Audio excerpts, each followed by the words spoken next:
ไปดีทุกท่านพอคือเก่าเนาะลุงซีเกษตรกรพอเพียงวันนี้มาไถนาต้มพี่น้องไปเบิ่งว่าเฮาสิเฮ็ดแนวใดเพื่อมันรอดให้เดียวมือเดียวคนไทยได้สามคนยังอยู่เนาะอันถ้าว่าหนึ่งหรือสองคนนี่สิบ่รอดไปเบิ่งนำกันเป็นไถนาต้องได้ตัดหญ้าก่อนนี่หญ้าที่เราตัดให้มันต้มเบิ่งลงสีนี่เห็นบ่เขาย่างซื่อๆกะเพียงพี่เลยเนาะเพียงหัวเข่ารถสิไปได้แน่ใดตัวนี้นี่อาจจะใส่ใบเดียวเนาะจานเดียวนี่ไถของเฮาเนาะมันจะใส่ใบจานเดียวมันเบาเนี่ยมันใช้สองจานแล้วบ่ได้ใส่จานเดียวนี่ก็คือกันไห้ตัวนี้สองไห้หนักๆเนาะสามไห้น้อย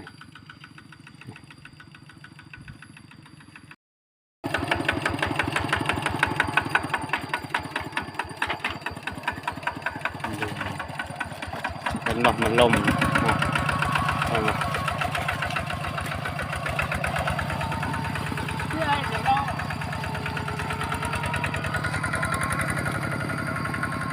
นั่นมีแต่รถเป่าด้วยเนาะนักคา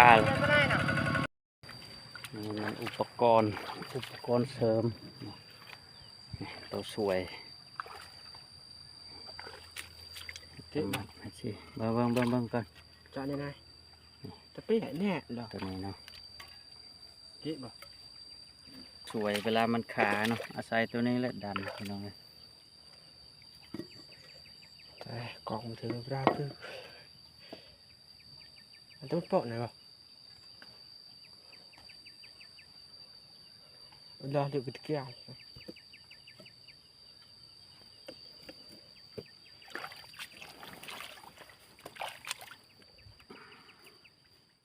เลิกไปพัดน็อตเลยบ่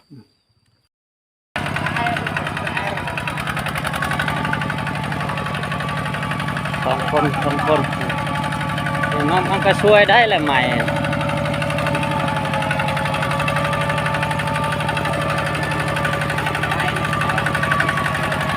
นั่นบอกดิน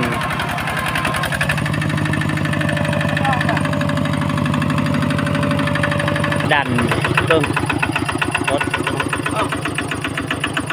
ทุกเลยอย่างที่ว่าไว้ป้าอย่างที่อาจารย์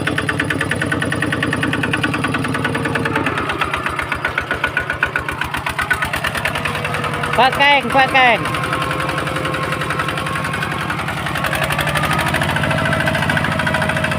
ป้าซึ่ง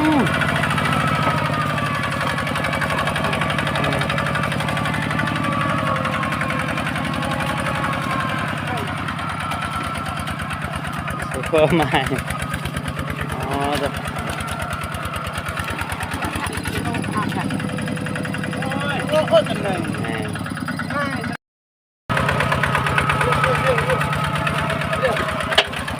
này lừa chỗ này lên nè này lừa chỗ này lên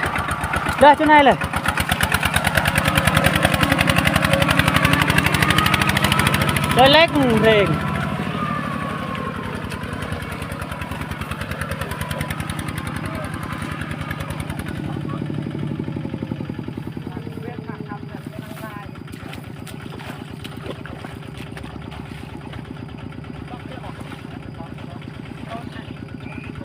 เลยนะ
ไทยเลยนาย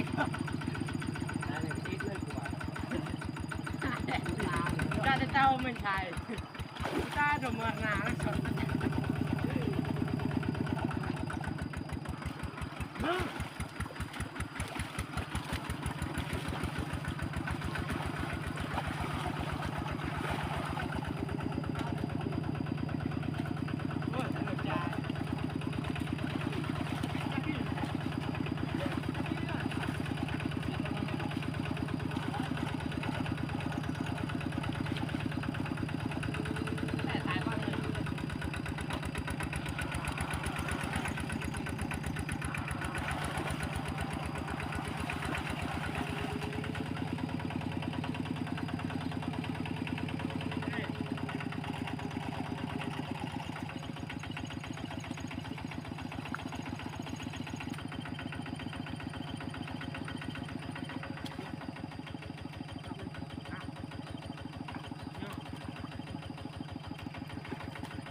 เพื่อได้แถวเดียวนะว่าให้เดียว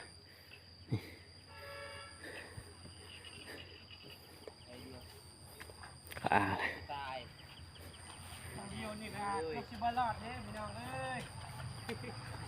ยากพี่น้องเข้านี่งาม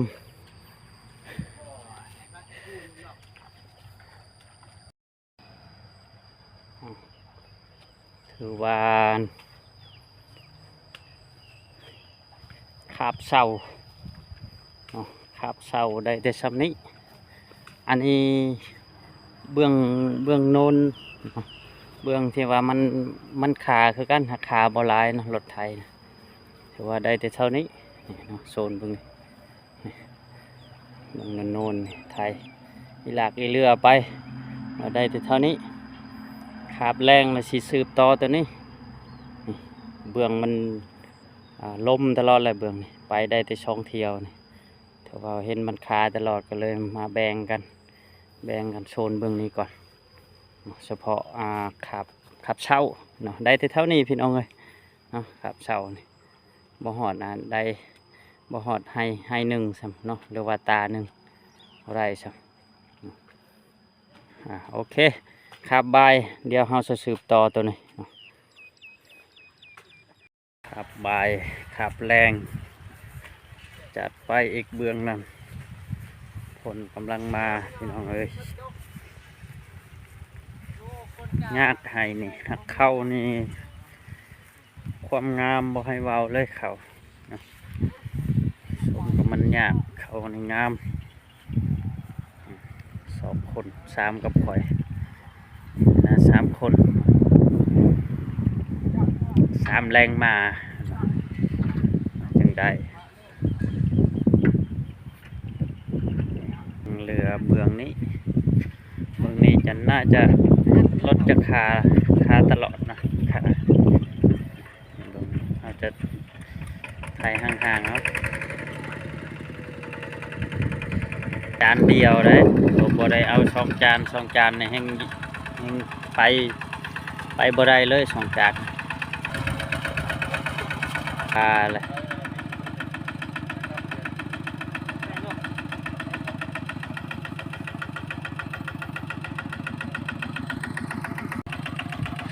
มา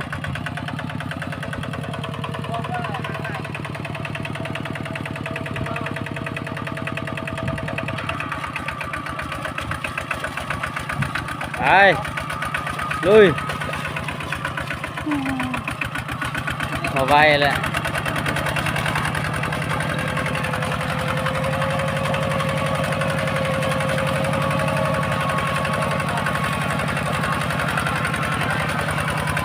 จอดก่อน เ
ไก่จะสำเร็จเนาะลากไอเรือพี่น้องเอ้ยนี่แบบเบิ่งน้ำกันเนาะใส่ทุกวิธีทางเนาะแต่ว่าบ่ได้น้ำมันล่มบางคนก็เนาะคือปีกายนี่เขาเจ้าเขาว่าเฮ็ดแบบนั่นแบบนี้เนาะปีกายนี่มันขนาดเฮายางซื้อก็ยังเพียงแอวบางบอนก็เพียงหัวเข่านี่เห็นบ่บ่หลายนี่แต่ว่าใช้เวลาหลายนี่ต้องได้ควัดขี้ดินออกเด็กเอาใส่ใหม่เพื่อดันเอาใส่ช่องเบื้องเลยเพื่อดันเวลามันคานก็ยังสู้บ่ได้เพราะว่ามันล่ม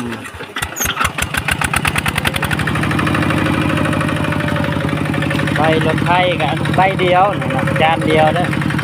ต้องจานเนี่ยไปบ่ได้เลยครับ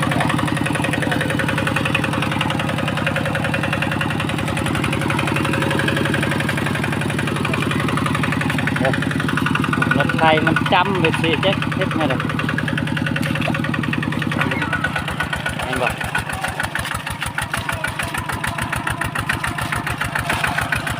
มันลงไปสิเนาะ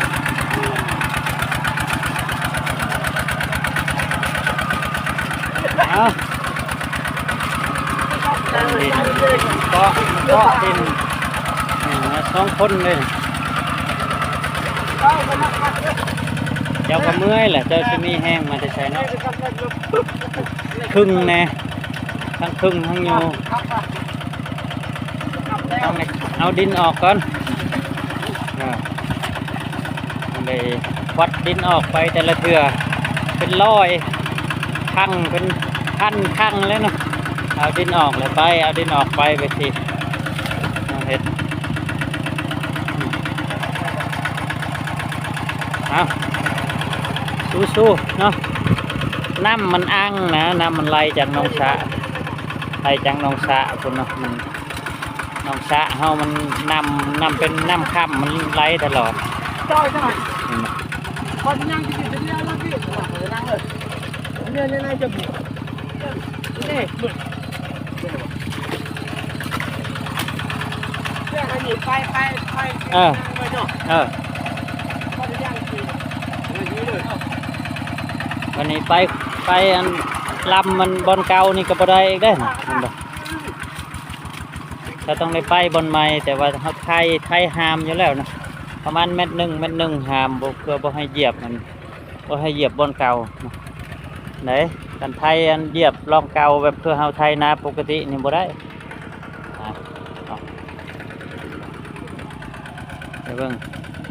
เลี้ยวซื้อกันยังยากเลยบ่ธรรมดาเนาะแต่ว่าเข้านี่บ่ให้เว้าเข้าดินเป็นดินเหนียวแบบสิเห็นไหมมันติดเลยตัวขาดตัวไถใบไถนะติดเลยไปสิได้มันบวกกับหญ้ากับบ่มีหญ้ากับบ่เป็นหยังอันนี้มันหญ้าเนาะหญ้านะลากเรือได้2 คนเนาะ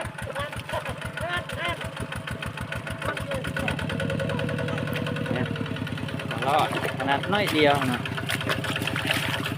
ยังน้อยเดียว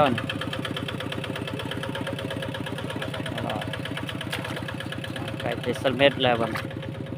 เนาะ